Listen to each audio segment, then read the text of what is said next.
Wanted to welcome everyone and say good evening. Welcome to the Spiritual Frontiers Fellowship February presentation.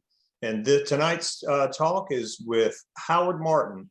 The name of his talk tonight is going to be Activating the Heart of Humanity, the Science and Practice of Heart-Connected Living. So again, thank you for joining us. If you're here for the first time, we want to say welcome. And if you've been with us before, welcome back. My name is Smith Prim. I am the co-chair for the Spiritual Frontiers Fellowship, along with Catherine Smart, who is present tonight.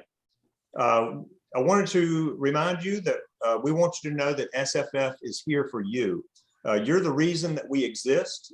The mission of our nonprofit organization is to help you develop and enhance your spiritual, mystical, and metaphysical awareness and consciousness. We do this by sponsoring programs like this one tonight that are designed to facilitate your personal growth and development and a holistic and spiritual approach to health and living. Wanted to remind you too, the program is being recorded. So if for some reason that you don't want to have your picture on our recording, I want to ask you to just turn your camera off and you know, of course, if you don't want your voice on there, then that's not to speak. So just before we get started, it looks like we still got a couple of people coming in, but I wanted to take a minute just to kind of center us. So if we could just take a moment and close our eyes, or just maybe close them a little bit, dim them, and take a breath in that, and just breathe in. And breathe out. And what we're doing is we're breathing in our positive energy that surrounds us, and we're letting go anything that is that we don't need, that would distract us from our meeting tonight. So another deep breath in and then out. And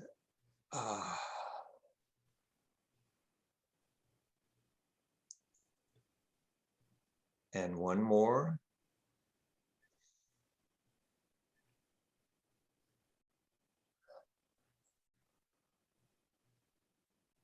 Okay, all right.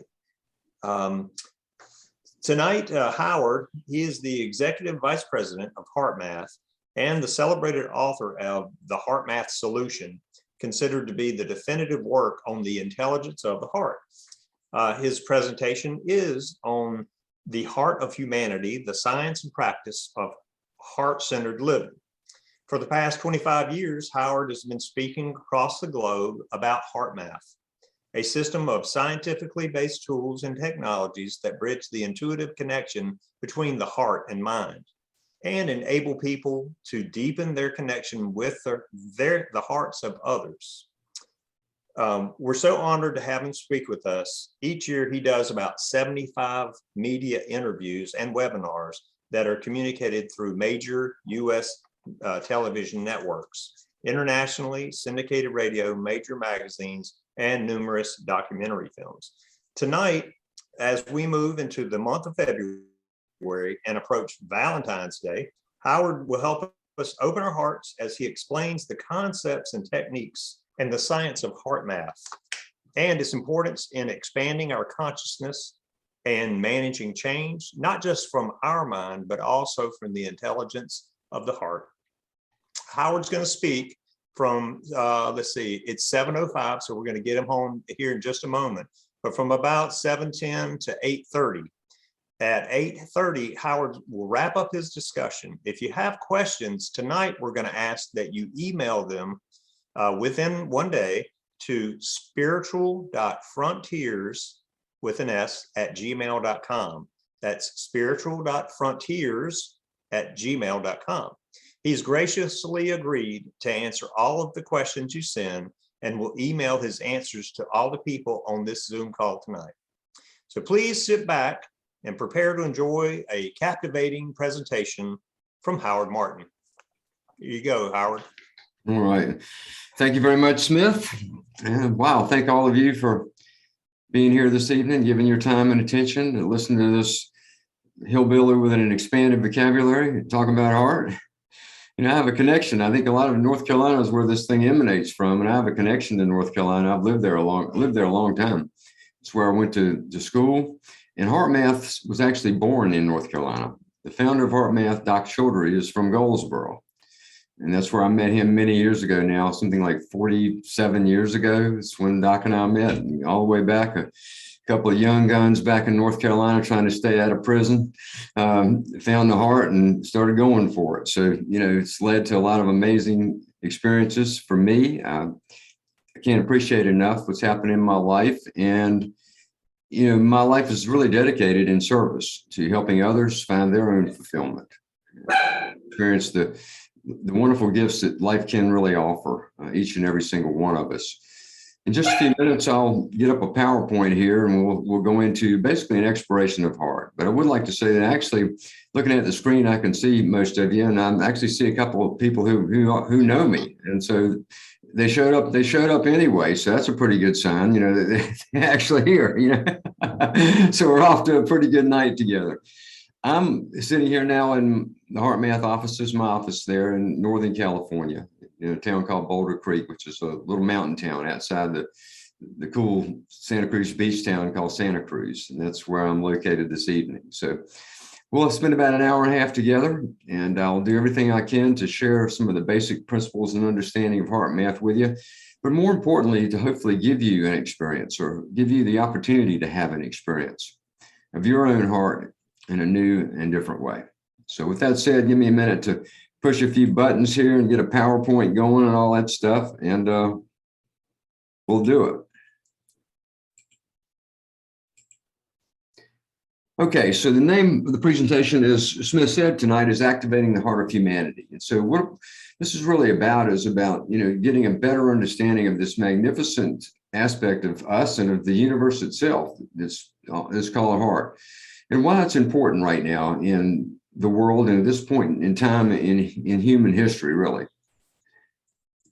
Now, I'll make a simple statement to you that I think you probably would agree with. A group like you, many people in the world, but especially a group like you, that they can see that we're living in extraordinary times. And the statement is on the screen that I think that humanity has reached a critical juncture. And we're really on the threshold of a new stage of social, spiritual, and cultural evolution. We're living in a time period unlike any other time in human history. Never before in the history of humankind has there been this much change happening in a short amount of time as there is today. And when that much change happens, it creates a lot of things, including chaos and confusion. And the world's problems show up on full display, and we are faced with challenges unlike we've ever been faced before. And we see it happening globally. We see it happening in society. We see the polarizations. We see the conflicts, all of that.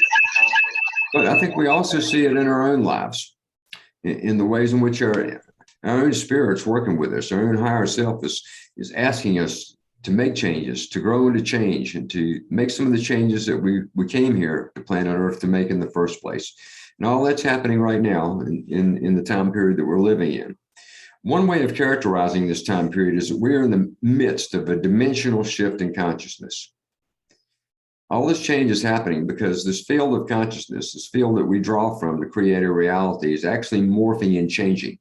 So the shifts that we are experiencing here in our lives on this planet are actually much larger. They're universal in nature.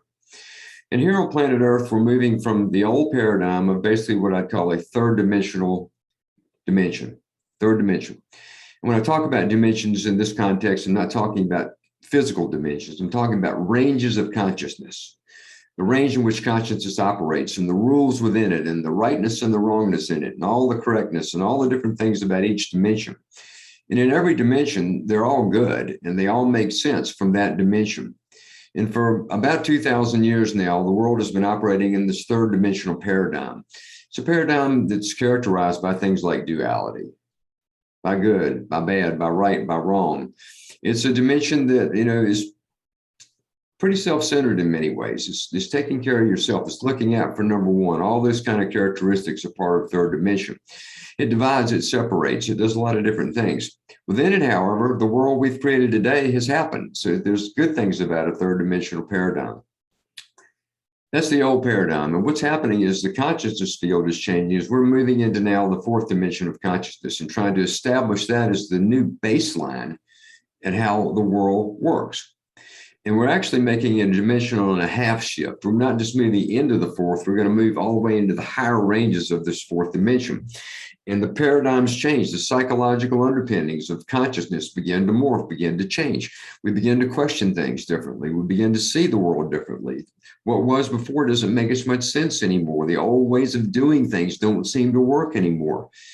That happens in our own lives. It happens in society. You know, we could, for example, raw ambition does not seem to produce fulfillment like it once did. You know, just trying to get ahead is not necessarily the way things work best.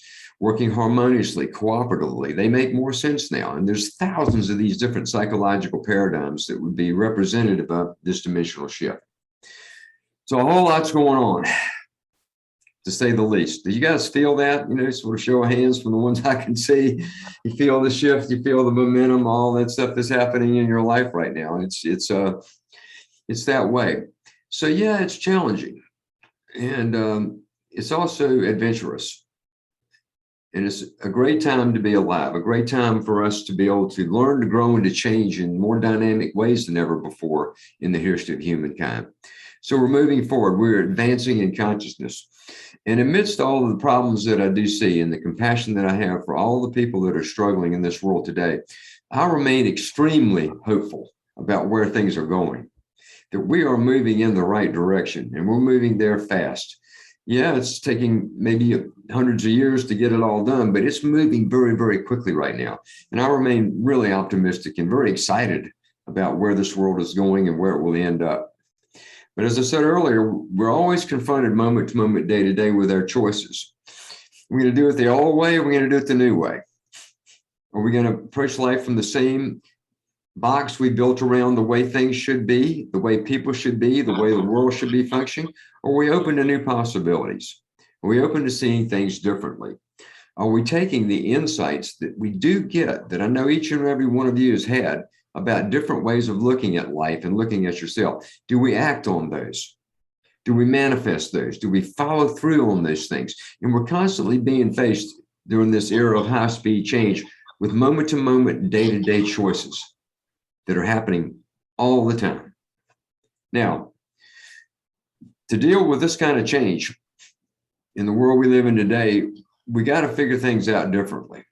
The old logical linear processes that have gotten us this far still work in a lot of cases, but they don't work in many cases. They're not coming up with the solutions that we need for the challenges that we face. If we're going to figure things out, we have to go through an upgrade in our own consciousness.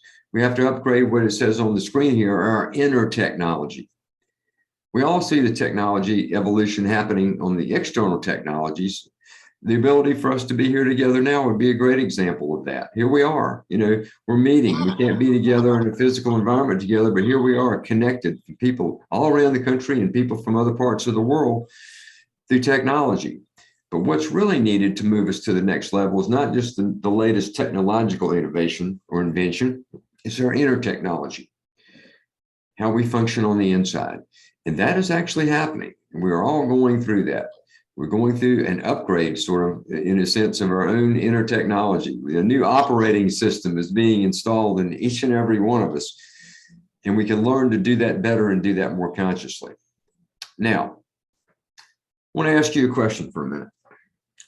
When you look at this girl on the screen, this young woman, study her, and I want you to think about what you feel she is actually feeling. What is she feeling when this picture was taken? What is this young woman feeling?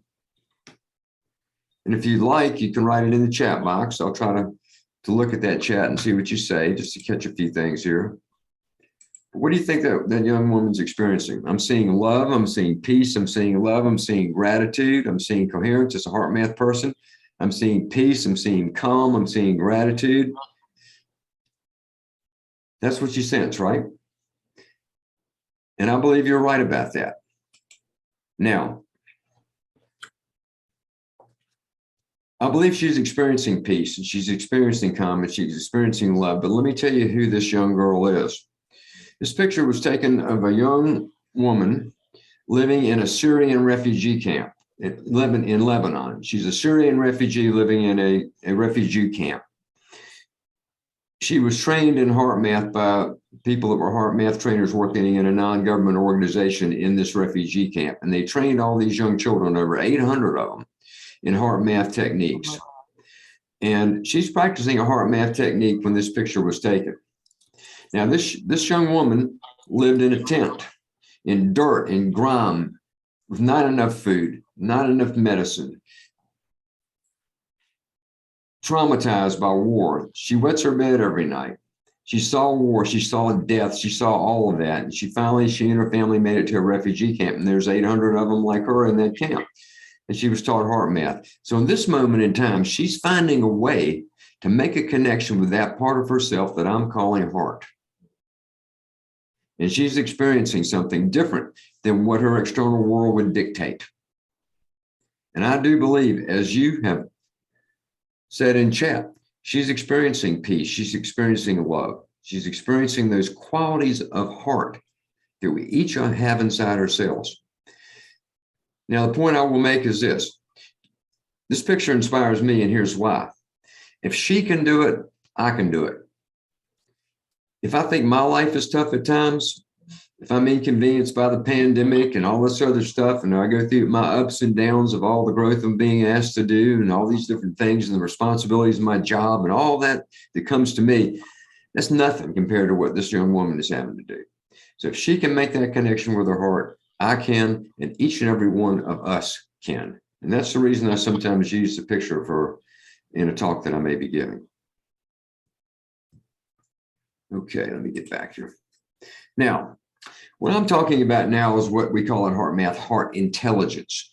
We all kind of know what heart is. We've heard about heart our whole lives. What a good-hearted person he is. Let's play with our heart. Let's put our heart into it. All these different terms about heart. But what we determined at Heartmath through our work for these many years now, over 4 decades, is that there's an intelligence we have inside, and it's called heart intelligence. And this is just a quote from Heartmath's founder, Doc, who said this, that heart intelligence is the flow of higher awareness, wisdom, and intuition that we experience when the mind and emotions are brought into synchronistic alignment with the heart. A lot of words there. And I'll break all that down to you as we go. But it's basically the flow of higher awareness and wisdom and intuition we experience when we're connected to this part of ourselves that I'm calling heart. Now, I've been doing this a long time, as I stated, and there's a few things I've learned about heart along the way, and I'll just share a few of those with you now. To me, heart is who we truly are. It's the deeper part of ourselves. It's the real us. That's what heart is. It's the deeper part of who we are. It's not the assumed self. It's not the made up self. It's not the self that we've developed to try to please others. It's the true, deeper, authentic self, who we truly are. And that's what heart is. That true, authentic self lives here in our heart. When we're in connection with that part of ourselves, that's when we do come into the abilities to have greater discernment and higher intuitive capacities that we can use to make our decisions, big and small, as we navigate the game of life. Heart connection gives us that. It gives us this more refined discrimination. It's accessing more of that higher fourth dimension of consciousness, which informs us in a different way. We begin to navigate life differently. When we are manifesting more of our true heart's intelligence, we have these deeper connections. First of all, we have a deeper connection with ourselves. People talk about self-love. They talk about self-acceptance. They talk about these things. That's great. But that connection, to have that feeling of us being good people doing the best we can, comes from that connection we have with our hearts and the intelligence it provides. I also believe that the heart is the sort of the baseline or birthplace of some of the emotional qualities that are the most beneficial to us. They are the emotions we feel, like love and appreciation and kindness and compassion and patience. Those are regenerative, uplifting emotions. They give life meaning. They give life texture. They give life an inclusiveness. They do have this wonderful regenerative quality to them. We've done research. I won't share but a little bit of research tonight. We've done plenty of research showing the effects regenerative, uplifting emotional states, right on down to our physiology, on our immune system, on our hormones, on our longevity, on our heart health. A lot of different things that we've done through research these many years, showing that these emotions not only make life better for us, they're good for us. They help to slow the aging process. They give us the vitality and the resilience that we need to be in life.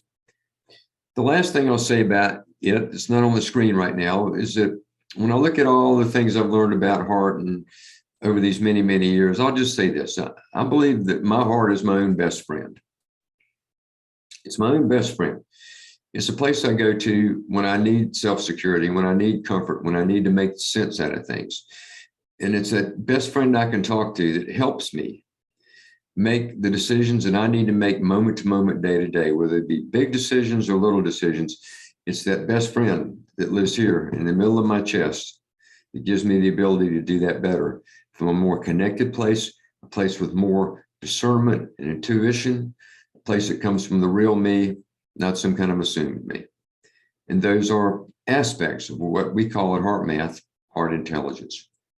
Now, we're going to explore heart intelligence from a few different angles here in our time together tonight. One of those would be from sort of the emotional qualities associated with heart. And I'm going to call those core heart qualities and values. These qualities that we have as human beings that everybody has. It's just a matter of how often they manifest, but everybody has these sort of heart qualities and these deeper values within themselves. And when we are connected to those heart qualities, when we are manifesting those qualities and values, and we're aligned more with the heart's intelligence, a lot of interesting and very good things happen. We are connecting really with a deeper aspect of who we are, that deeper aspect of us. And when we're there, we can begin to rise above these dramas and pettiness and self-absorption that are such a part of third dimensional consciousness.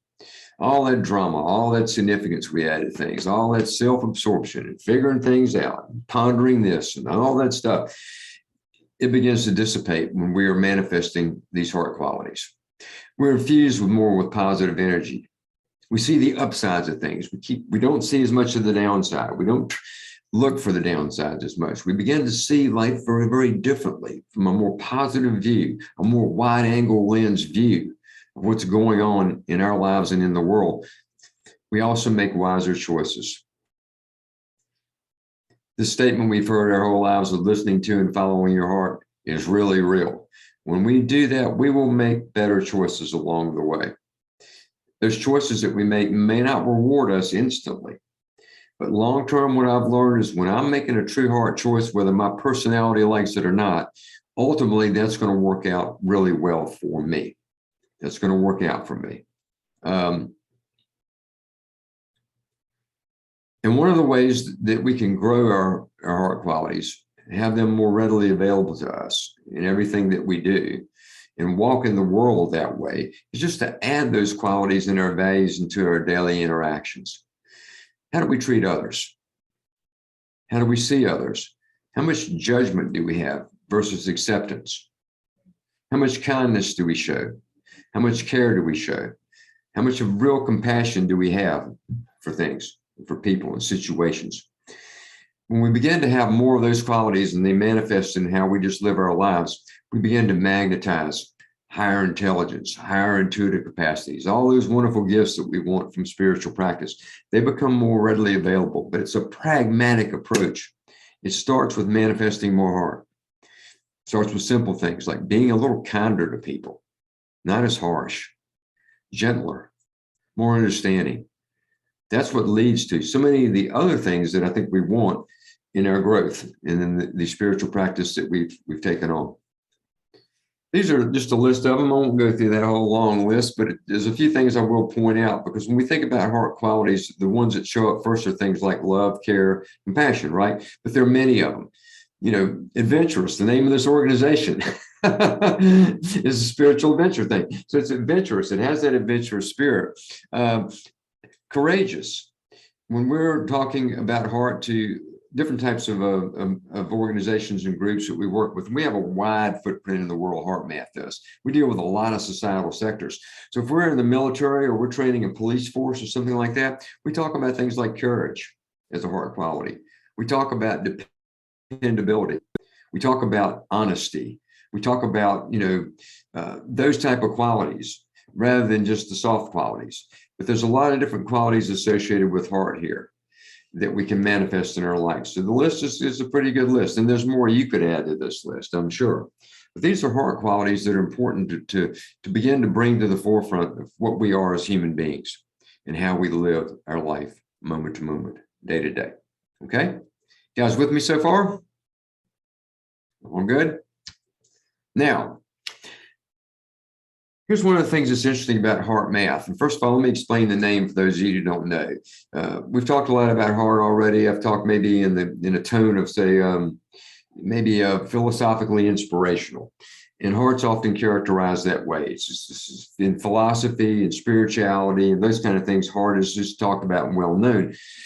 And we get that. And we understood that from day one when we started exploring heart many years ago back in North Carolina.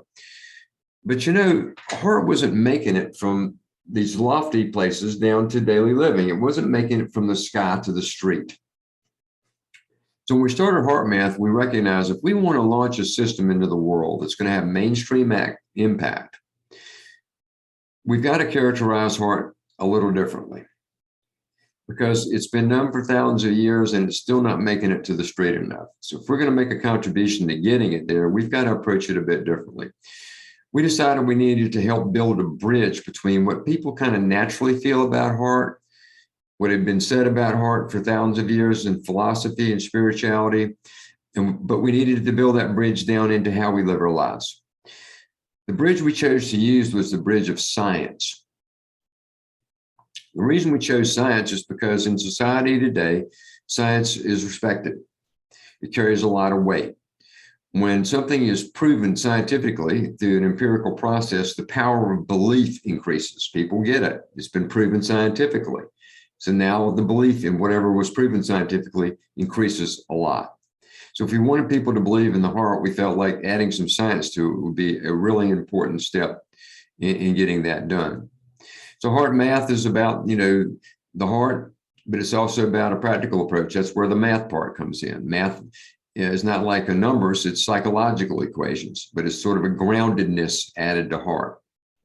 So in the earliest days of Heartmath, we began to do scientific research. And today, one of the things we're best known for is that scientific research. Today, there are over 400 peer-reviewed research studies done on Heartmath.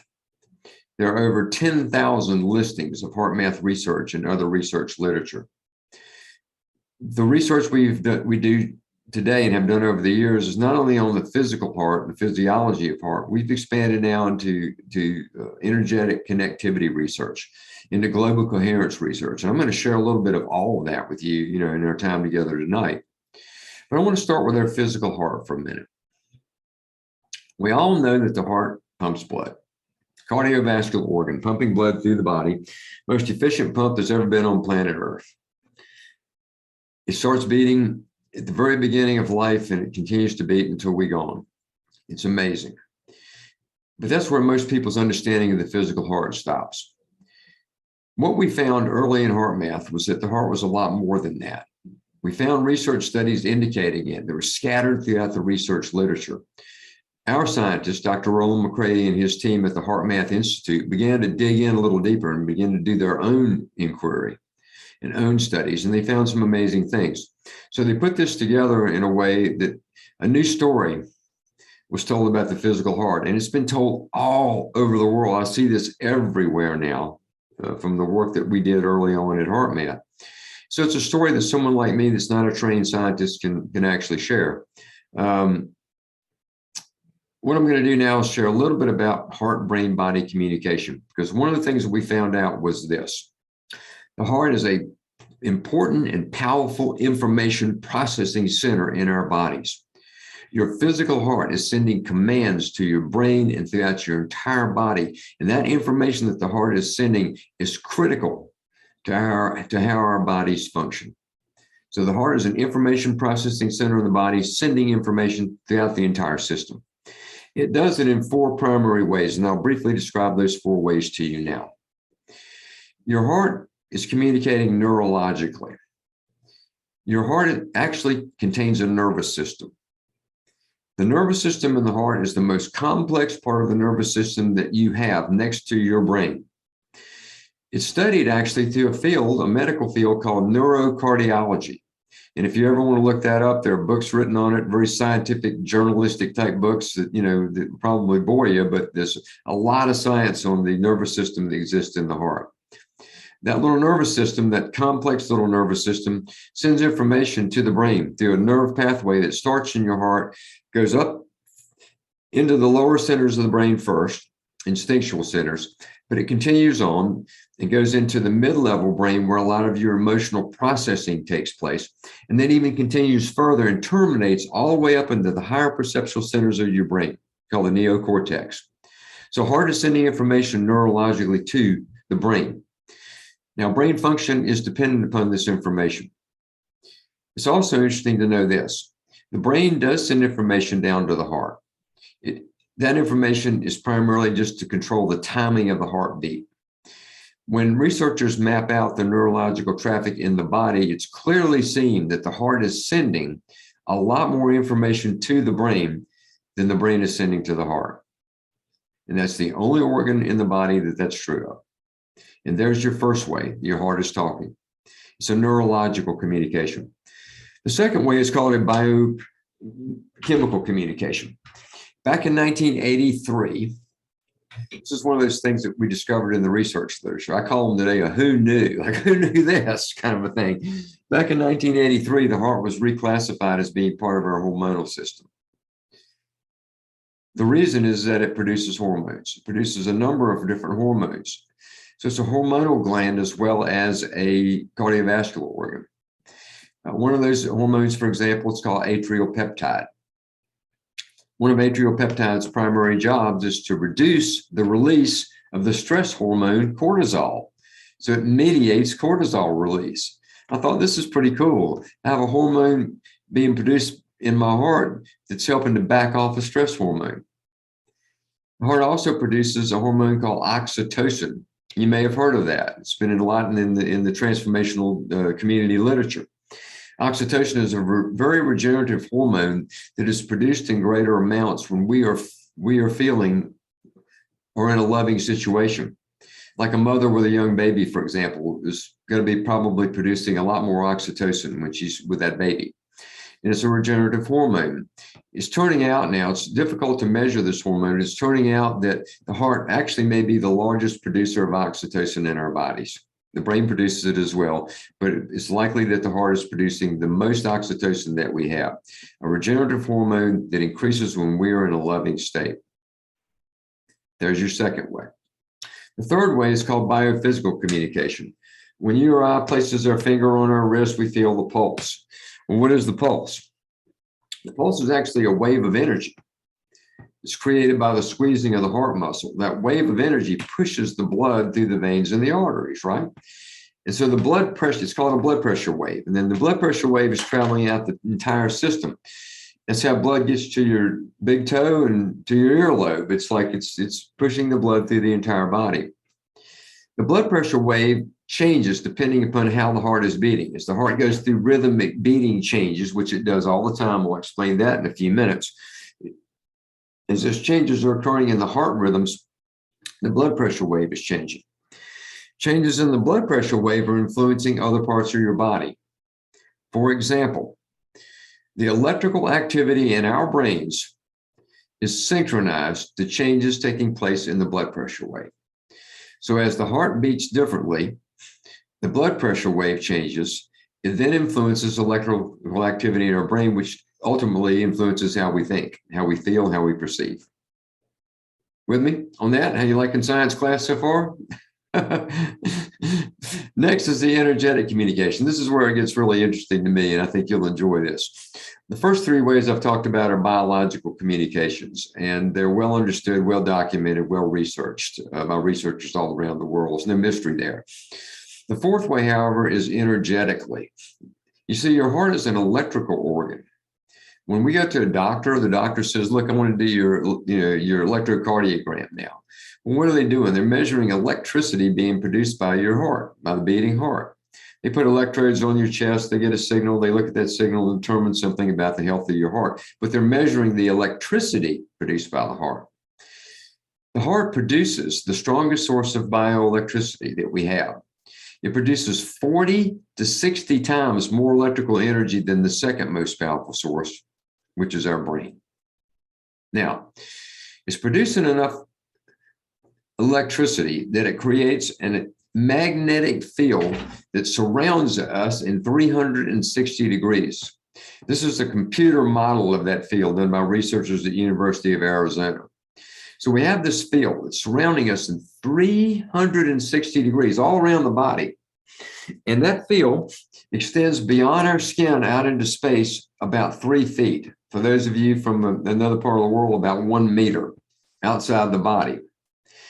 This is magnetic energy, electromagnetic energy. I'm not speaking about an aura or something like that in this context. I'm not talking about subtle energy. I believe those things exist. What I'm talking about is a very measurable magnetic field. It's measured with devices called magnetometers. They're the most conservative devices you can have to measure magnetic fields. And with magnetometers, it's clearly seen that the heart's field is extending outside the body, broadcasted out into space about 3 feet from the body. So each and every one of us is producing this field all the time. Now, magnetic fields contain information. They're imprinted with information. Let me give you an analogy. My cell phone. My cell phone is producing a magnetic field. I imprint that magnetic field with a phone call, with a text, with a picture, with an email, whatever that is. This magnetic field sends information to a tower that then amplifies that signal, sends it out. Somebody else's phone picks it up through its magnetic field. And you have a communication or whatever's taking place. So this phone is actually producing a magnetic field that's encoded with information. Your heart's magnetic field is also encoded with information. That information is interesting because the information that's being imprinted into that field is what you are experiencing emotionally. Your emotions are imprinting this field. If you're feeling frustrated, anxious, upset, judgmental, those kind of feelings, it imprints that field. And when you look at the field and you measure that with the spectral analysis process, what you see is a very distorted field. You see what's called an incoherent spectra in that field. And you're broadcasting it out into space. Conversely, when you're experiencing some of these heart qualities we talked about earlier, courage, kindness, compassion, non-judgment, any of those heart qualities, the field changes. Experiments we've done on that, when people are experiencing something like a deep feeling of appreciation, produce a very ordered field. It's called a coherent spectra. And we are broadcasting that too.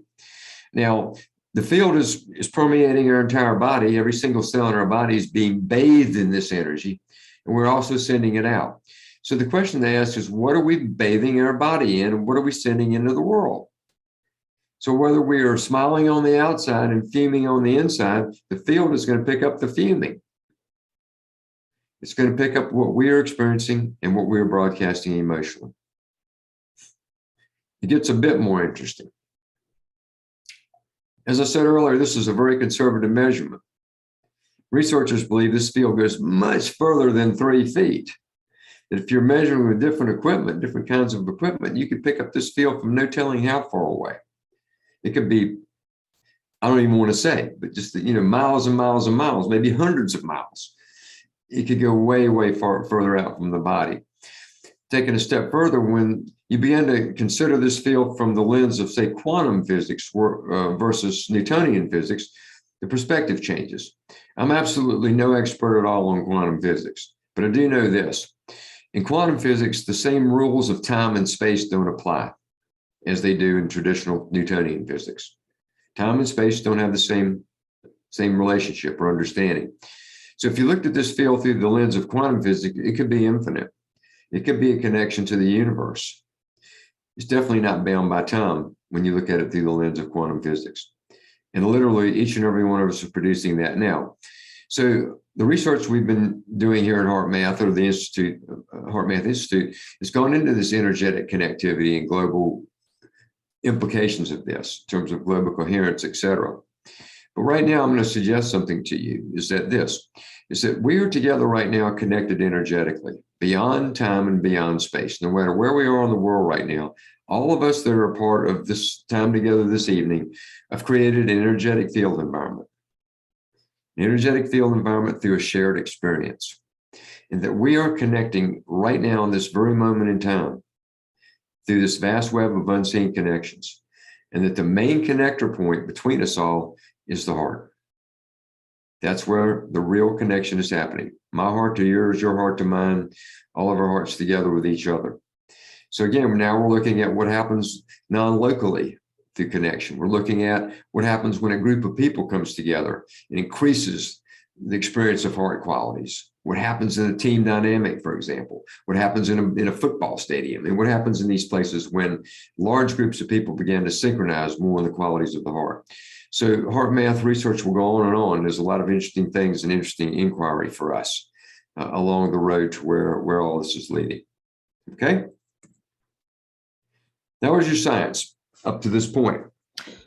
Now, the next point is this. When all of this heart-brain-body communication is working together well, we enter a state called coherence. You may have heard about coherence a lot more, let's say, in the last 5 or 10 years than you did before. It's a term used a lot now, in different ways. A lot of the other speakers and authors that are friends of HeartMath, for example, talk about it. Greg Braden, Joe Dispenza, all those people talk about coherence all the time. It was birthed here, this new understanding of it. Coherence is this really optimal state we can get into. It's a state where all the body's major systems are synchronized to the rhythmic beating pattern of the heart. Those systems would be things like brain function, digestion, respiration, immune system response, hormonal response, all that stuff syncs up. And when it syncs like that, we get into a really highly efficient, healthy state. It's good for your body. It's a high performance state. Coherence is not just a sleepy time thing. It is arrived at very often through things like meditative practices, but it can be very active. We train athletes in increasing coherence. They use our technology to increase that. About every major sports team there is has bought our technology. We don't have contact with all of them, all those people, but they're using it with their players. They're using it as a training tool. Olympic athletes train with their coherence devices. Gymnasts, cyclists, divers, swimmers, hockey teams in Sweden train with HeartMath technology and techniques on coherence because it's a state that's highly efficient. It improves things like reaction speed time, visual field, all of that. That's one side of coherence. The other side of this is the psychological side. Coherence is triggered when we are experiencing a regenerative, uplifting emotion. You don't get to coherence any other way. When you're experiencing some of those heart qualities I talked about earlier, your body naturally goes into the more coherent state. And once you're in that state, the same type of emotions, the same qualities begin to manifest more easily. They begin to flow through you more, flow into your consciousness, flow into your thoughts, manifest in then how you are operating, how you're treating others, and so on. So coherence is this highly beneficial state. It's active, it engages with life, it's good for your physical health, it engenders the feelings of these higher heart qualities that I think we all want more of in our life. So a lot of what HeartMath training does when we train people, we train in lots of different organizations. I mentioned that. We have HeartMath coaches. I know Margaret Heath is here. She's a HeartMath coach, longtime HeartMath coach. We have HeartMath trainers, people that we certify.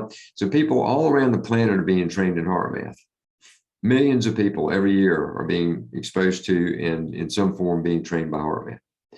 And a lot of it, in especially mainstream organizations, is coherence training. We're training people to become more coherent. It's a much easier way in some ways of being able to accept heart or to accept the importance of manifesting heart qualities. Okay? Coherence can be measured. You measure it by looking at changes in heart rhythms. There's a medical discipline for this. It's called heart rate variability analysis. That is analyzing not just the heart rate like a fitness monitor does, it's measuring the timing changes between heartbeats. These two graphs are looking at heart rate variability data. They're both 200 seconds in length on the horizontal axis. And then there's, beats per minute on the vertical axis. On the left-hand side, we see a pattern that's very jagged and irregular. The heart is speeding up and slowing down erratically. And that is coming from a person sitting in HeartMath research labs, feelings like frustration, anxiety, worry, or irritation, etc. Now, you want the heart to vary a lot. It needs to vary. It's never supposed to beat at the steady rhythm. That would be bad for you. You want a lot of variance, but you want to be able to understand how to manifest more of the variance in your own system that's going to have the best benefit. On the right-hand side, you see a different pattern. You see this smooth sine wave-like pattern. In this pattern, you see the heart is speeding up, and it gets to a certain point, it naturally releases as it's supposed to, begins to slow back down, then naturally increases again. You have this flow going on, this rhythm. The pattern on the left is not good for you. It's going to vary like that when you're walking or talking or things like that. It's supposed to. But if you're sitting somewhere, not walking, not talking, not doing anything else, and you're manifesting this type of a heart rhythm pattern, it's probably because you're in an emotional state of some kind that's not your highest best. And those heart rhythms create chaos in your nervous system. They're hard on your physical heart. They trigger the release of hormones into your body that you don't want too much of, like too much adrenaline, too much cortisol, those kind of hormonal releases. And then when the signals reach the brain, they actually begin to shut down the higher perceptual centers in your brain. It creates a condition in your brain called cortical inhibition. You can't think as clearly. You will not always make the best choices. Your ability to discriminate is reduced. Your ability to see into the bigger picture is minimized when these rhythms reach the brain through experiencing a less than regenerative, uplifting emotion. On the right, the opposite's occurring. What's happening then is that the nervous system comes into a very healthy synchronization. It's good for your physical heart. It triggers the release of hormones into your body like oxytocin, but also DHEA, which is the anti-aging hormone. That gets released in greater amounts as well. And that signal goes up into the brain and has the opposite effect on your brain. It creates a condition called cortical facilitation. The higher perceptual centers of your brain become more active and alive. It opens your brain up. Now you can begin to see things differently. Now you can discriminate differently. Now you start seeing the big picture views. Now you start seeing things from the top down. All that happens when you begin to change these heart rhythms. I'll tell you one more thing about what you're seeing on the screen. This is the same person. Person in HeartMath research labs, sitting in a chair, heart rate variability being monitored, ask them, why don't you feel frustration about something in your life? So they're not even feeling frustrated in the moment. They're thinking about something that makes them feel frustrated. Heart rhythm's going to chaos. Now they said, okay, now try to experience something like a feeling of appreciation or love in your life. And they make that effort. And this happens. These two graphs are actually of the same person about 20 seconds apart. That kind of shift occurs when you shift emotional state. When you make that emotional shift in your moment to moment, day to day, right after you get that email, like I do sometimes, and you're going, holy crap, this sucks, And then I'll say, well, that's not exactly the way I want to be perceiving this right now. Maybe I should be a little bit more neutral about it for starters. And maybe I should look for something in this of a feeling of ease and flow and calm, and maybe even find something to appreciate about what's going on. And every time I do that, this is what's happening inside. And it's affecting my physiology. It's affecting my awareness. It's affecting my consciousness. All that's happening when you make these changes inside yourself. Would you like to try that with me right now? Do that together? All right. I'm going to share a really simple HeartMath technique with all of you right now. It's called the quick coherence technique. It gets you to coherence quickly. That's why we call it quick coherence. You can tell HeartMath's not really that good with names. That's why we call it the quick coherence technique. Here's what I want you to do. You can close your eyes if you'd like, or in this technique, you can actually leave them open if you want to. And I will lead you through the technique. What I'd like you to do right now is I want you to focus your attention in the area of the heart, right in the center of your chest. If it's helpful to you, you can actually place your hand on your heart. You put your hand right there. But just want you to bring your attention to that part of your body, right in the center of your chest. Now, I want you to imagine your breath is flowing in and out through your heart or chest area, breathing a little slower and deeper than usual. Just find a rhythm that's comfortable for you. So maybe breathe a little deeper than normal, a little slower. And as you breathe, feel that breath coming in through the center of your chest as you breathe in. And then imagine it going back out through the same area as you breathe out. And we'll do that for a few breaths together right now.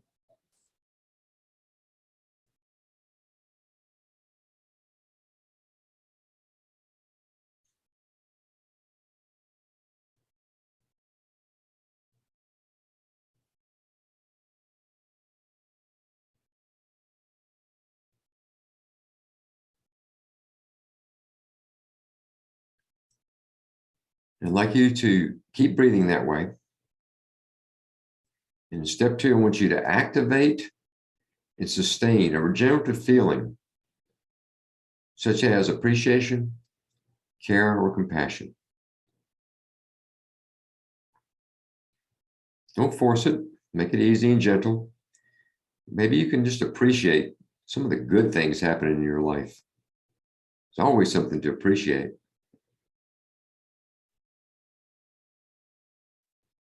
Or maybe just feel the love or the care you have for someone or something in your life. Be a person. Be a place. And be a pet. And just try to feel that love or that care maybe that comes to you, or compassion for others. But just whatever comes is fine. Just try to feel that regenerative, uplifting feeling.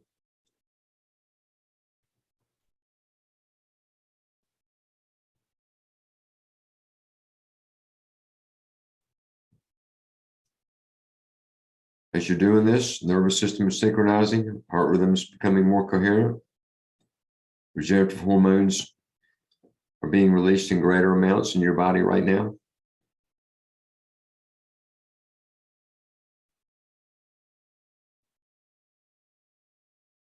Higher perceptual centers in the brain becoming more active.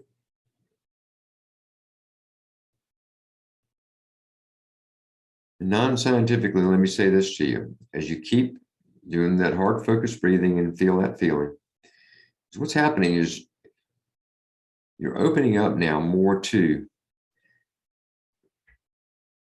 a higher state of consciousness. More of your true spirit, your true larger self has more access to your humanness right now. More of that true you can be downloaded now into your daily life, into you. All that is happening from this baseline of increased coherence.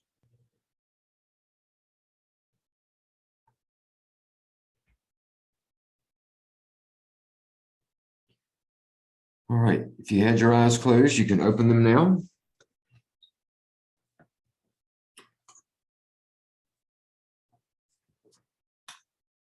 So thank you for that, for participating in that exercise. So my appreciation goes out to you right now.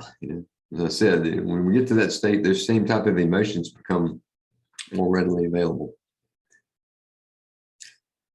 While we were doing that, I made a statement about our larger self and downloading into our humanness and accessing a different state of consciousness. And one of those different states of consciousness that is part of the heart intelligence package is really intuition. Intuition to me is a field of information that's always there.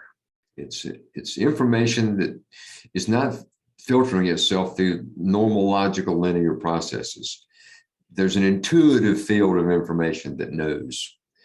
And it's often looked at as being only mystical, or some great invention shows up in somebody's consciousness. But there's a really interesting practical side to intuition. I'm going to talk about it from that context for a few minutes now. Scientists look at intuition and they've determined 3 different kinds. One is called implicit knowledge. As that was explained to me by a woman cleaning a table in a restaurant one day. She said this to me. She says, I know what intuition is. I said, yeah, what is it? She says, it's knowing what you know without knowing how you know it. Best definition of intuition I ever heard. That's implicit knowledge. You know something, you feel something. It didn't go through the back and forth of logic and this thing and the ping pong game. That's important too. You don't make all decisions just on total intuition. You need some practicality in that. So, logic and linear intelligence has a place, but sometimes you just know, don't you? It's a feeling you have inside. The thoughts actually usually come after the feeling, but it's a sensing and a knowing you have about something. You should do this or you shouldn't do that. I don't tell this story very often. I will share it with you. It's kind of dramatic, but I'll give you an example of one that you have to step back and look at it about implicit knowing. It's kind of, because it's so dramatic, it's why it's why I don't share it. It happened in North Carolina. I went to school in Wilson, North Carolina. Atlantic Christian College is what it was called back then. It's called Barton College now for those of you that are in North Carolina. Wilson, North Carolina. In college, last day of school, all the boys went out to the local bar outside of town. We were out there getting drunk in the parking lot. And some of the guys said, let's go over to North Carolina Wesleyan over in Rocky Mount over there and get those girls that we know we've been seeing over there and bring them back over here. What a great idea, we said. So we all got in the car to go over and get these girls from North Carolina Wesleyan. I had a feeling I didn't want to go. And I said, I'm not going to go. And they said, yes, you are. And they said, no. I said, no, I'm not. And it's turned into a thing where I was trying to get out of the car. They were trying to hold me in the car and I had to fight them off and all that, push them away out of the car and got out of the car. And I was standing in the parking lot about half drunk, didn't even have a ride back to the dorm. And they drove off. I got a ride back to the dorm, was woken up in the middle of the night by the assistant dean of men that told me that those boys had been in a head-on car accident and all four of them were dead. That's the dramatic part. But as a young man, I had to wonder, what was it that prompted me to get out of that car? What 19 or 20-year-old that's about half drunk doesn't want to go over to North Carolina Wesleyan and see those girls? But something stronger came into consciousness that took me out of that car. And I've always remembered that. Rather dramatic, but it's something to remember. So implicit knowledge is one way we experience intuition. Another is energetic sensitivity. We sense things. It's energetic. We don't know. It's a sensing. It's not even thoughts a lot of times. It can be things like this. So like thinking somebody's looking at you, right? And you turn around and they are. Somebody's just staring right at you, but you sensed it first, right? So it's an energetic sensing that we have to life and to things going on around us and in the environment that we're in. So energetically sensitive. The third way is non-local intuition. This is one that relates to beyond the barriers of time and space, where we know something. The classic one is thinking about somebody and they call you up, right? That's one that people come up with a lot. They were thinking about this person they knew in the past and all of a sudden they call, right?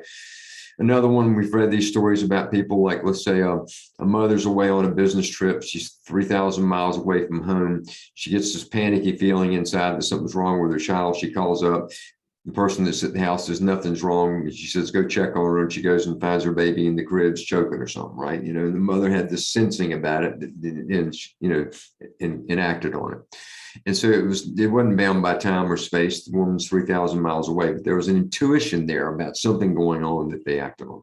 So those are three ways that scientists look at it. Implicit knowledge, this energetic sensitivity that we have that's intuitive, and this non-local intuition that's rather mystical in many different ways. Intuition is interesting. Sometimes it's there for us, whispering directions very subtly to us. Other times it's firmly suggesting things to us. And as we've developed more of the qualities of the heart and the heart intelligence we have, that's what leads us to be able to access more intuition, especially at these choice points that we have in life. And intuition shows up all the time. It's always there. It's always talking to us. My feeling is when intuition is not there, it's because I went away from it. Not that it disappeared, I disappeared. I'm the one that unplugged from it. And I don't want to suggest that I'm supposed to stay in this intuition thing all the time, but the internal promptings should always be there for me. How do you say this? How do you approach something? What should you do about changing an attitude right now? And intuition, as I said, has a practical side. Intuition can be things like an internal prompting that would give you some information about whether it's the right time now to talk about this with that other person or not. I'm in lots and lots of business meetings, and all the time I'm getting these promptings. Don't say that now. You know, it wouldn't be as useful. Pause right now. Watch things unfold before you insert that comment. Or, okay, you need to say it, but what's the tone in which you want to say it? What word choices do you need to use? Because, you know, certain people in this meeting get triggered on certain things in certain ways, and you don't want to trigger them. So this flow begins to happen. Practical information coming in about how to navigate a sensitive business meeting. That's one example. In business, there's another one, hiring people. In the United States, there are a lot of labor laws. When you hire someone in the United States, there are a lot of questions you can't ask in a job interview. In a job interview, very often, I'm looking at a sheet of paper and a person. And that sheet of paper is their resume, where they went to school, what their work history is, et cetera. And then I'm supposed to talk to them and see if they're a person that would be right for our culture or that they would benefit from being in our culture. What can I ask them? Can I ask them how old they are? Nope. Can I ask them if they're married? Nope. Can I ask them if they have any health challenges? Nope. Can I ask them why they left their other job? Nope. They're all illegal questions. I'm not allowed to ask those questions.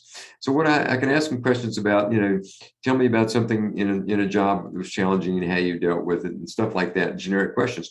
But really the decision finally comes down to how do I feel about this person? What's the sense that I'm getting from them? What am I sensing from them in their essence?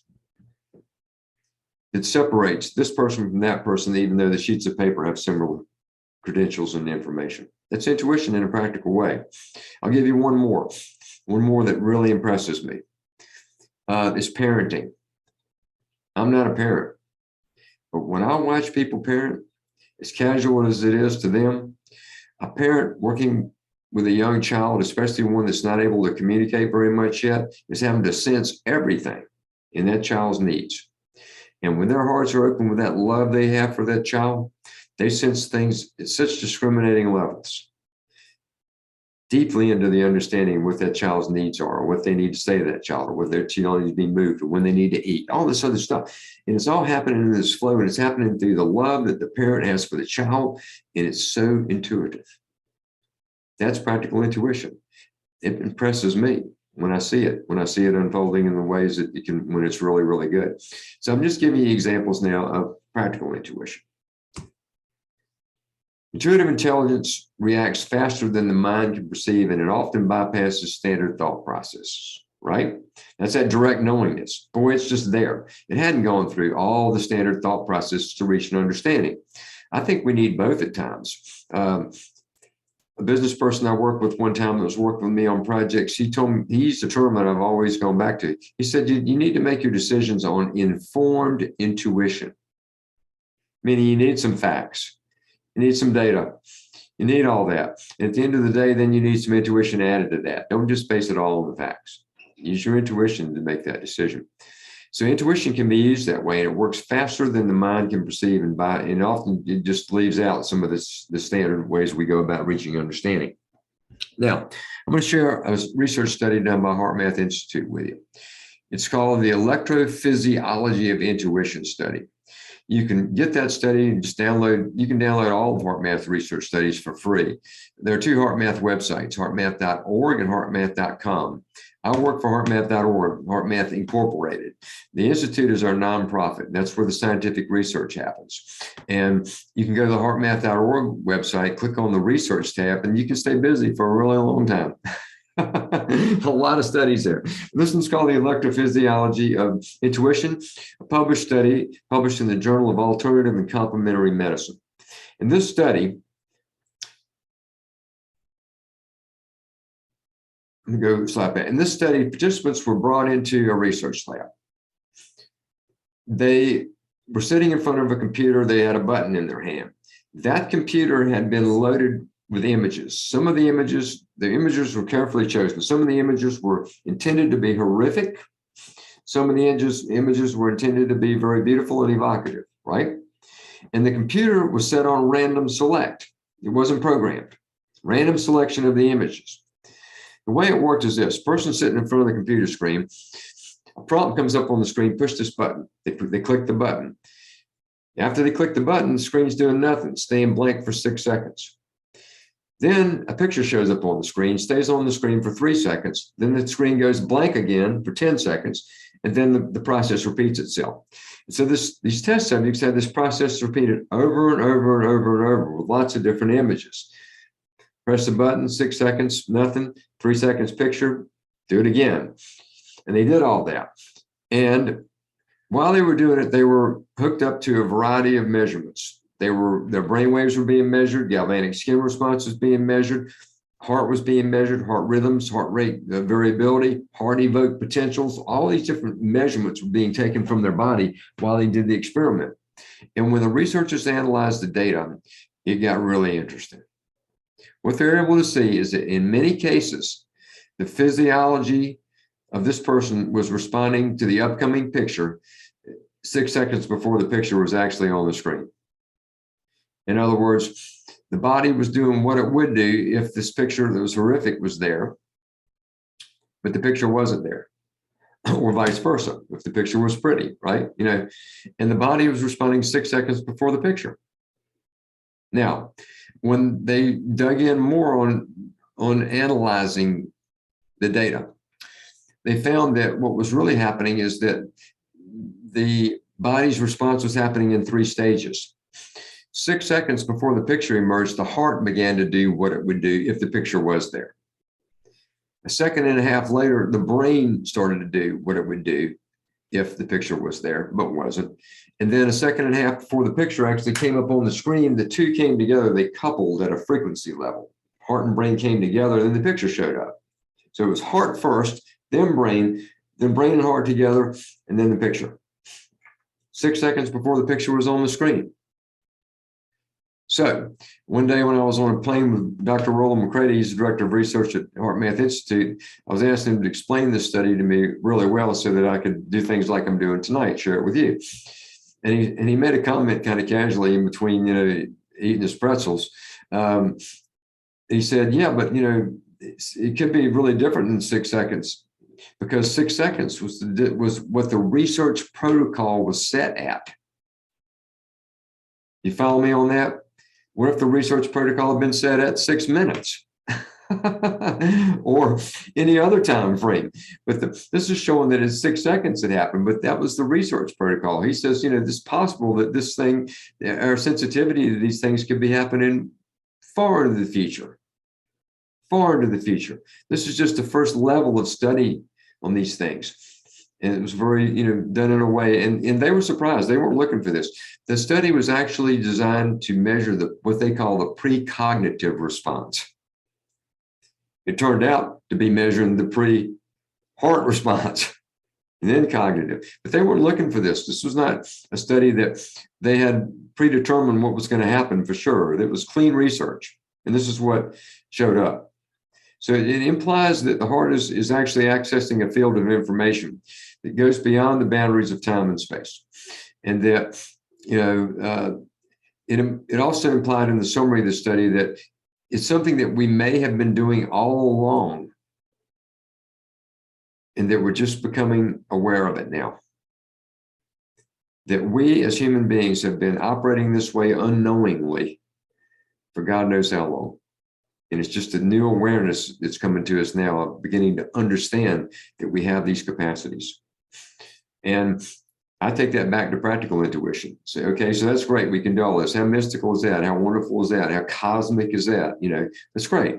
But what I want it to do is I want it to inform me what I need to eat for dinner tonight. That's going to be the best for me.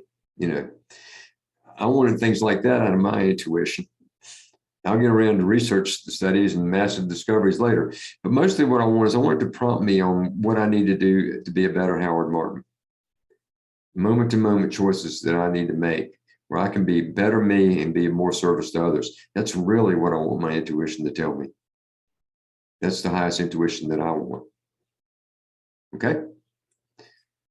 I'm going to move to a different subject now. I'm giving you guys a lot of angles of view into Heartmath and into your own heart during the time that we have together tonight. So I'm going to jump into a different arena now, if that's okay with you. And so I know I've covered a lot of different things. Hopefully it's following an arc of a story here, even though I'm going into different facets as we go. I'll make a statement to you now.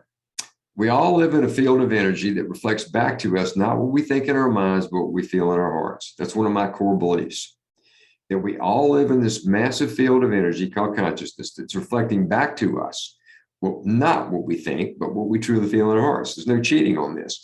What's coming from us at our deeper core self is imprinting a field of information beyond time and space that's then reflecting back to us that we interpret into our reality.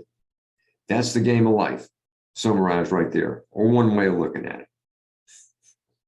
Now, modern science is beginning to probe into these things. It's beginning to accept that we are, in fact, all indeed part of this web of energetic connections that encompasses life on our planet, the solar system, and beyond that. That everything is energetics. It's all energy. We hear that in the spiritual teachings and everything. That's great. Now we're getting down to a little bit of science on that. It's an energetic connection between all living systems on this planet and beyond. And I believe between dimensions and all of that. It's all an energetic web that we're operating in. And science is starting to uncover that. I'm going to give you some simple experiments about energetic connectivity that are a bit more practical than how we're connecting to another dimension. But I'll break this down to you in a simple way. Story of Josh and Mabel. Josh, son of Dr. Roland McCready. Mabel was my dog. Josh, when he was young in this picture, came to my house for an after-school program. He developed a loving relationship with Mabel, my dog. His father, the researcher, came to pick him up one day, and he noticed the relationship. He decided, intuitively, I'm sure, why don't I take a look at this? It'd be an interesting little study. So he brought the dog up to his research labs. He placed electrodes on Mabel and electrodes on Josh, measuring heart rate variability. There's heart rhythm changes that we talked about earlier.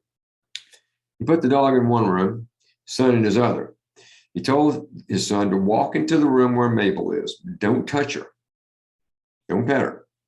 Just walk into the room with Mabel. And while that's happening, he's recording their heart rate variability data. This is what we saw.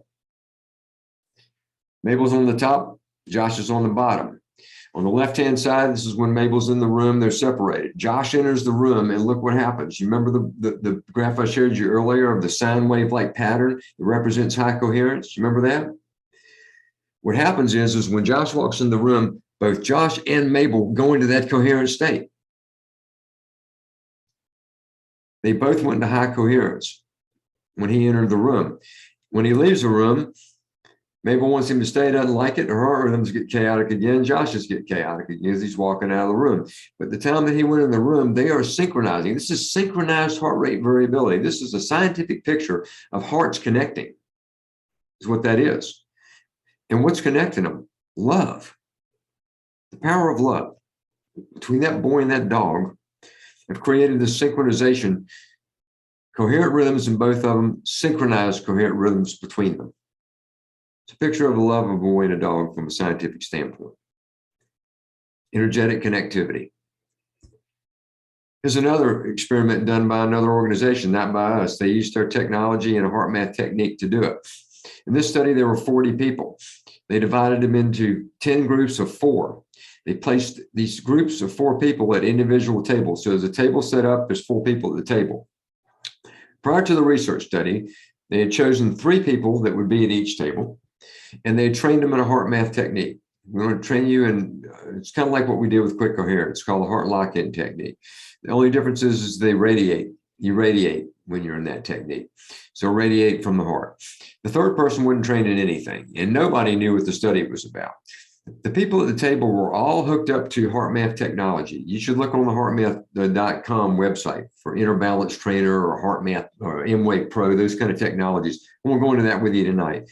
Cool technologies. They measure heart rate variability and they train people to become more coherent. So everybody was hooked up to heart rate variability technology, Heartmath technology. They sat down at the table and they started looking at the heart rhythms.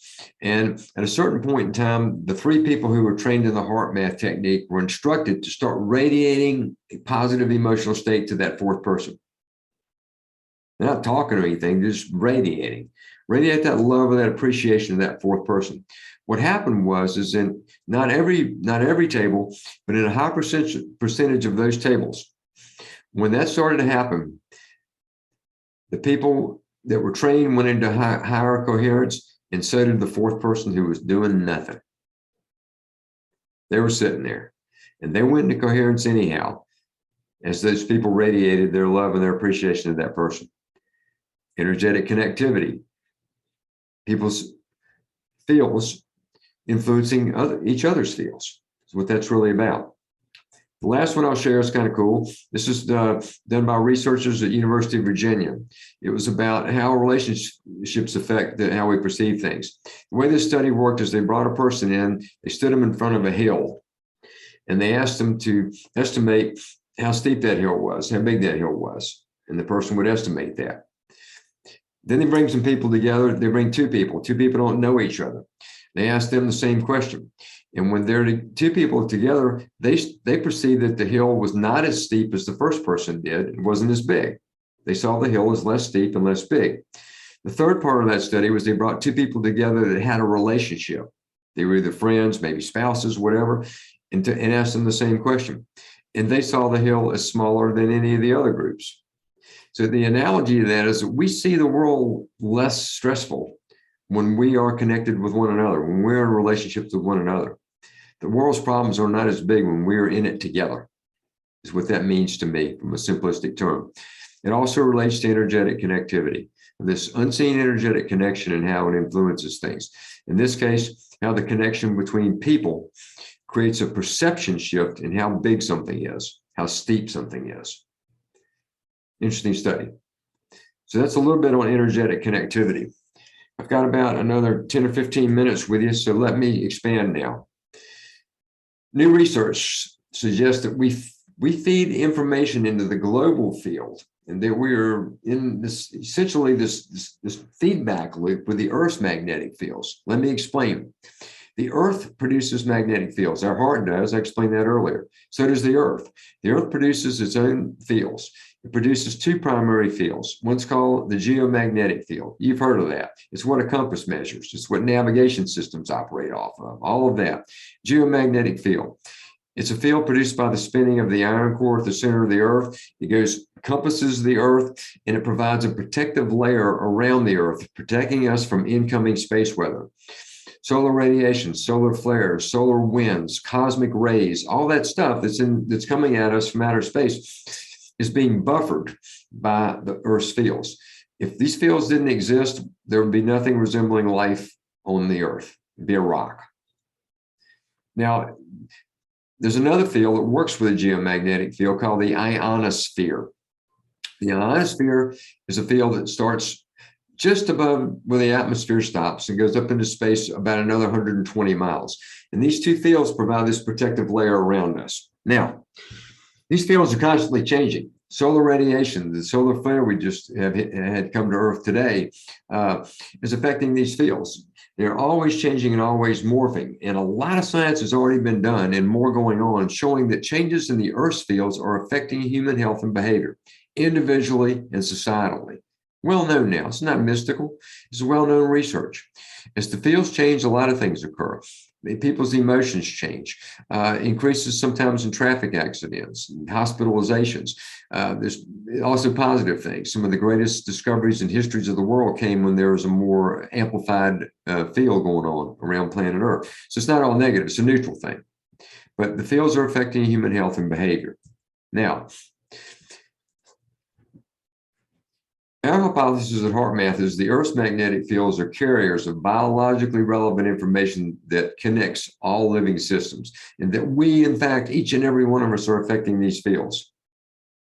We are affecting these fields by what we think and what we feel, and that we are all in this information exchange together through the Earth's fields. That's a hypothesis. We're testing that hypothesis. How are we doing that? A part of our work is a project we've had for the last 8 years now. It's called the Global Coherence Initiative. You can join the Global Coherence Initiative on the heartmath.org website. Sorry to send you to two sites, but we cover a lot of we cover a lot of territory in the world, and having a for-profit and a nonprofit to do it gives us the ability to do more of that, right? So the Global Coherence Initiative is something that we have. People from all around the planet are members of it. What we've done is our scientists, working in consort with others, have created a very sensitive network consisting of devices that measure subtle changes in the Earth's energetic fields, in the geomagnetic field and the ionosphere. And so they're measuring changes right now in these fields. And why are they doing it? Well, first of all, and by the way, there's 7 or 8 of these sensor sites now. They're all around the planet. They're in Canada, they're in Lithuania, they're in Saudi Arabia, South Africa, United States. I mean, there are a bunch of them, and they could have more, but they're not interested in more sites right now. They're interested in data analysis, really. But they're doing it to understand the fields better and contribute to the academic literature. They're also doing a lot of studies and research on the effect the Earth's fields are having on us. So they're expanding that research base as well. Lastly is a hypothesis that we are feeding these fields, that not only are these fields affecting us, but that we in turn are affecting these fields. That mass human emotion, whether positive or negative, can be having a measurable impact on the Earth's fields. That's profound. If that proves to be true. Today it's a hypothesis. But our belief is this, is that every individual's energy contributes to the global field environment. And each person's thoughts, emotions, and intentions affect that field. And that what we are feeding the field is important. There are a lot of ways we serve.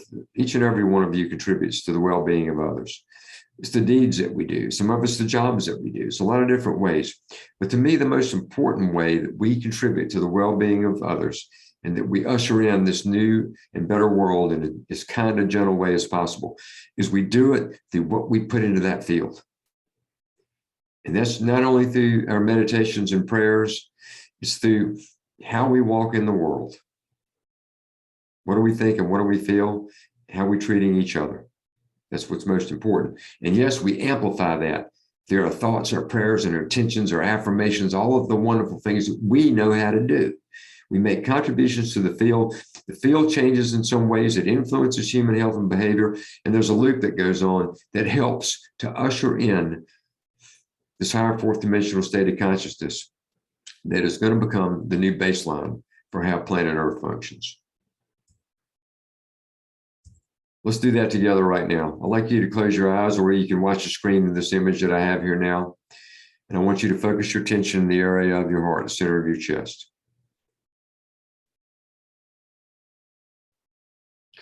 Now breathe like we did before. Breathe in a rhythm that's comfortable for you, but maybe a little deeper than you usually would. And as you breathe, I want you to imagine as if your breath is coming in and out right through the area of your heart.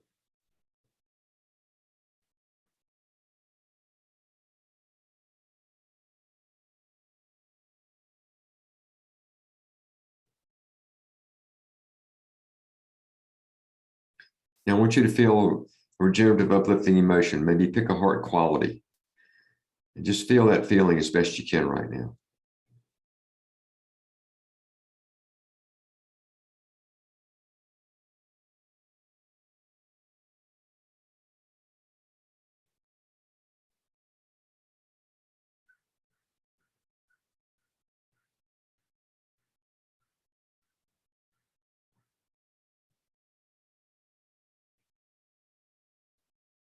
And whatever you're feeling is fine. And what I'd like you to do is to radiate that feeling gently outward from your heart. It doesn't have to be a blast of energy, just a gentle radiation, maybe like the glow from a lantern. And send that out into the energetic field environment that you're in right now, wherever you are, in the home that you're in, or the building you're in, town you're in, the community you're in, wherever you are, just radiate that feeling outward.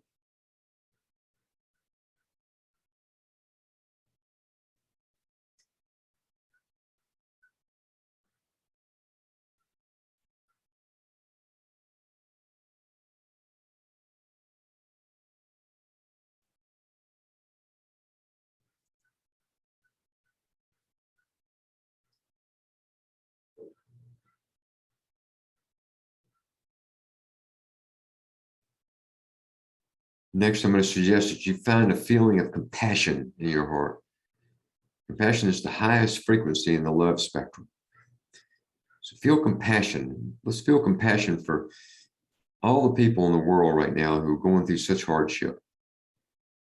All the people that are struggling through this era of high-speed change, facing uncertainty, anxiousness, despair, hopelessness. Let's send our compassionate love and care to those people right now to energetically make a contribution to lifting their spirit, helping them feel a little differently about themselves and about life.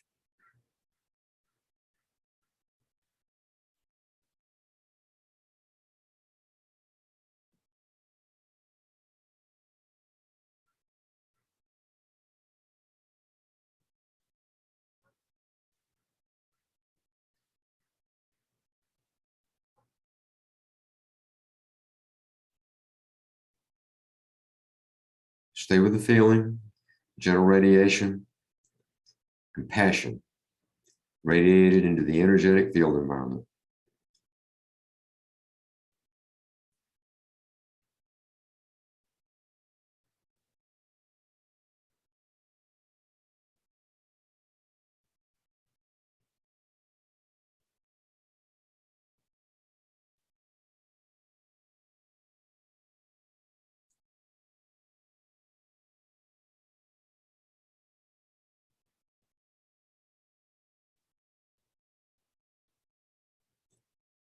Okay, my friends, you can open your eyes now. If you had them closed, come back together. And again, thank you for that. Never underestimate the importance and the power of making a contribution like that. Another one of my deeply held beliefs is that no love is ever wasted. It all counts. It all helps. And in some ways, in some place, at some time, the spirit directs and guides, it comes back to you. So no love is really ever wasted. So thank you for making that contribution and for using a little of our time together tonight to do that in the name of service to others. You know, it's really, to me, what it's all about at the end of the day. A few final statements. Cooperation between people, systems, cultures in the world is what's going to lead to greater individual and collective coherence. As Doc Shorty has said to me repeatedly lately, in very simple terms, he said, what needs to happen is that people need to learn to get along. He said, nothing's really going to move, the big shift and all that, until people learn to get along better. Simple, bottom line statement, loaded with potency, loaded with it. But learning to get along better is the next step. So that's taking out some of our biases and judgments and separations at an individual level, but also collectively on political levels, global levels, all that sort of stuff. You know, learning to find ways to see each other differently. I believe that one of the aspects of love is allowance. Doesn't mean agreement, but just means maybe I don't have to be judgmental of that person because they think differently than me. I don't know what their background is. I don't know how they arrived with their understandings and all that stuff. It's like, just allow them to be them, you know, not me trying to throw my 2 cents worth about what they need to be on it. Let's learn to get along through allowance. So learning to get along is the main thing I'd like you to leave you with tonight. It's like, learn, first of all, to get along with yourself better. To do that, I want you to have more compassion for yourself. You got to recognize that you're living in an interesting and pretty challenging time, and that you're a good person. You're doing the very best you can. You know, it's like, you're not always going to meet your own expectations. You're not always going to think that you're doing enough or that you've done it well enough, all those kind of things. But when you find yourself there, just try to have more self-compassion. Like, recognize you're a good person doing the best you can out there, you know? So learning to get along starts with getting along with you, with yourself, and then try to expand that to others. And I'll give you another term, compassionate latitude. That means expanding your compassion to allow more. In other words, we all can feel compassion, but there's certain places where we draw the line on that, you know. And one of the things that I'm trying to do in my own personal growth is trying to widen that line. You know, it's like widening the fence around my compassion. Where is it my compassion stops, you know? And I go to judgment. or blame or something like that. Where's that line? And the more aware I get, the more I want it to do things like expand that line some, get that bigger. So I've got more compassionate latitude, more ability to love in more different ways and love more people and more different things. That's what I want. And so a measuring stick for me is where that line is around compassionate latitude, putting it out wider, which is another aspect of Doc's simple, but I think profound statement, learning to get along. That's what it ends up being about. If you want more of this kind of thing, I'm going to recommend something to you. It's free. I'm not selling anything tonight. It's called the Heartmath Experience. If you haven't seen it, you can get it on the heartmath.com website. You go to training programs, click on that. You get it for free. It's a really comprehensive understanding of Heartmath. It's 9 modules. Each module is not really that long. It's a learning course, but it's created like a film. It was a project I was given lead on. And it was one of the most fulfilling things I've done from a creative sense. I've got a very creative background. I want to get into that, from music to authoring to all this stuff. But this is one of my most fulfilling ones. And it was magical the way it came about and the way it turned out. And I don't have time to get into all the stories, but Heartmath Experience is an experience of heart broken into chapters that you can watch, and you can get it for free. You just put in your email address and your whatever, just like you would if you were getting something on Netflix or something, but you don't pay anything for it. And I'll tell you, part of the story is this, is that, when it came out in January of 2020, and we started to sell it. Companies like Gaia, the big, transformational learning, Netflix of transformational learning, licensed it from us. They thought it was unbelievable. They said, look, we've never seen anything like this before. It's just like we've been waiting for somebody that can do film and learning together. But this is kind of pulling that off now. Paid us a bunch of money for licensing of it. It was starting to be shown in film festivals and all that. And then the pandemic hit. Pandemic hits. Everybody's freaking out. Everybody's locked in their house on lockdown. Nobody's, it's an unbelievable experience that nobody can make sense of. Doc, our founder, comes along. He says, look, and we were getting all kinds of requests. Me personally and the other Heartmath public figures were getting requests all the time to talk to people, be on this seminar, be on this webinar, do all this other stuff. And Doc says, keep doing that's fine, but we need to concentrate this a little bit. Let's offer something to people that they can enjoy and learn from while they're freaking out, locked up in their house. He said, I want you to give away the Heartmath experience. Try it for a few months, he said. Just tell people that you're not going to charge for it now. You're going to give it away as a gesture of support during the pandemic. And we started to do that. And some of our other organizations that are associated with us, other authors and the speakers, they got onto it and they started letting their list know and everything. And in a period of a couple of months, something like 500,000 people downloaded the free access key to this program. And it exploded. And it has brought in more new people to Heartmath than any other singular thing we've ever done. And it came from a desire to give something. We didn't base it around a business decision. We based it around Doc and his intuition saying, put this out there, give people something right now. They need some help. And Heartmath Experience is really good, and it's going to entertain them as well as teach them. So put it out there, give it away. And that's what we did. And it's going to be one of the best things we ever did. And it came from a giving, not from a taking. Right. So I wanted to make you aware of it. I'm in it. Deborah Rosman, who's the CEO of Heartmath, and one of the Heartmath leaders and authors, Dr. Roland McCready, who I've mentioned before, director of research. He actually is in there too, talking about the science. It's colorful, it's pretty, and it teaches you. So if you want to check that out, it's free to you. And if on the back end of that, if it's any more you want from Heartmath, you can find it here on our websites. Heartmath.com.org, all those places, it's there for you. There's a whole world of Heartmath. You can explore all of that if you'd like. I just wanted to make you aware of it. But most importantly, I want to thank the organizers for the work they put into this, for the invitation, for bringing me into the program tonight. I want to thank you for your time and your attention, for doing what you do in the world.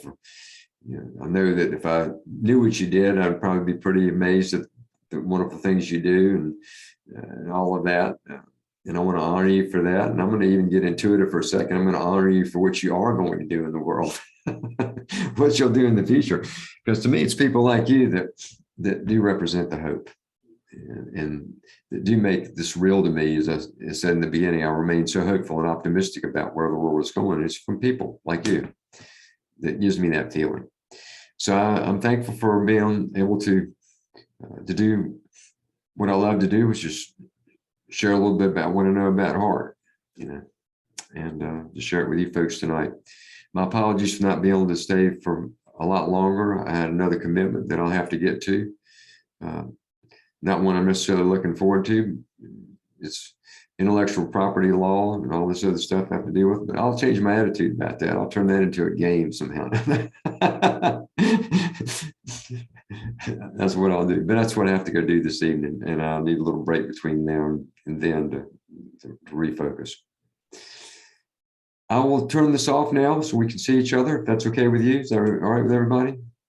Stop with screen share. There we go. See if I put anybody to sleep. Well, thank you all again. It's lovely to see your faces now after sitting back at the chair looking at a PowerPoint show, so good to see the people. I miss that about my life. I'm sure all of us miss it in ways of not being out in the world and doing this live, and being able to feel you and see you in that way and meet people and learn about them and hear about the wonderful things you're doing. But fortunately, we do have this. I hope we turned it into something worth all of our time this evening. Yes. Thanks so much, Howard. Wow, that was a great presentation.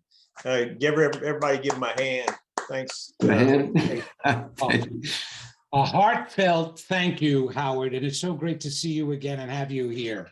Thank you, Vincent. And good to see you. And thanks for connecting me to your wife for this. Oh, yes. Give me the opportunity to come here and be with all you folks, and I appreciate that as well. So I wish everybody the very best. And as I said at the end, please take care of yourself and please take care of each other. That's the main thing, And that's to me, the simplified version of the key to the next level of human unfoldment here, is learn to take care of each other a little bit better. And if we do that, that's a hard thing, it's a science, all that stuff. I'll characterize it, why we have it and what it does and where it brings us into and the breath it gives us to communicate into society and all that. But at the end of the day, it comes down to us being the best people we can be and then sharing that with others and trying to help others be the best they can be. And that's, I guess as I'm getting older now, it's getting simpler,